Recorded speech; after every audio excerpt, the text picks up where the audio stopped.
মানে কি ওর মামা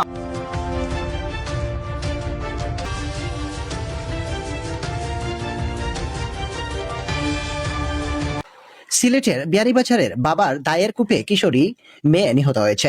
নিহত কিশোরী রায়কা আক্তার রিয়া গোলাপগঞ্জ উপজেলার বাইগড় গ্রামের আবু বকরের মেয়ে। শুক্রবার 10 জুলাই জুমার নামাজের সময় বিয়ানীবাজার উপজেলার তিলপাড়া ইউনিয়নের ইনাম গ্রামে এ ঘটনা ঘটে। ওই গ্রামে রায়কা আক্তার রিয়া নানার বাড়ি। স্থানীয় সূত্রে জানা যায়, রায়কা আক্তার রিয়া দুপুরে নানাবাড়ি পুকুরে গোসল করতে যায়। এতে আপত্তি জানান তার বাবা আবু বকর। এক পর্যায়ে আবু বকর ধারালো দা দিয়ে তাকে কুপিয়ে গুরুতর জখম করেন। স্থানীয়রা দ্রুত তাকে উদ্ধার করার আগেই ঘটনাস্থলেই তার মৃত্যু হয়। বিয়ানীবাজার থানার অফিসার ইনচার্জ ওসি মাহফুজুল করিম জানান, থানা পুলিশ ঘটনাস্থলে পৌঁছে মরদেহের সুরতাল প্রতিবেদন প্রস্তুত করছে। ময়নাতদন্ত শেষ হলে প্রয়োজনীয় আইনগত ব্যবস্থা গ্রহণ করা হবে।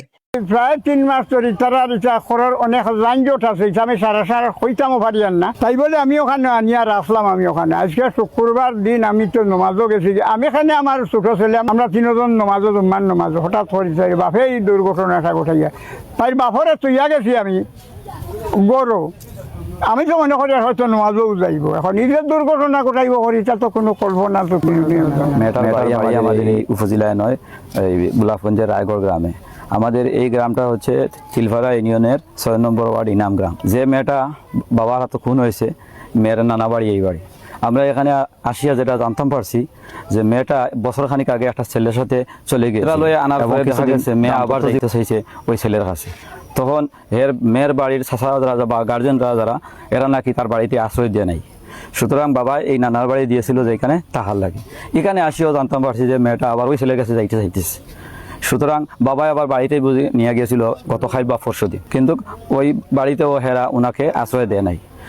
যার কারণে এটা ওই সম্ভবত আমরা তো অনুমান করতাম পারি আর যে মেয়ের বাবা এখানেই সে ইমোশনাল হয়েছে, সে মানসিকভাবে ক্ষতিগ্রস্ত হয়েছে যে শ্বশুর বাড়ি দিয়েও মেয়ে রাখতে পারতেছি না, নিজের বাড়িতেও রাখতে পারতেছি না। সুতরাং সে কীভাবে তারা এটা করছে, কারণ পিতা তো আমি মনে করি যে এখন পিতা তার মেয়েরে খুন করতে পারে না, নিশ্চয় সে ইমোশনাল বা কোনো ধরনের মর্মাহত করছে।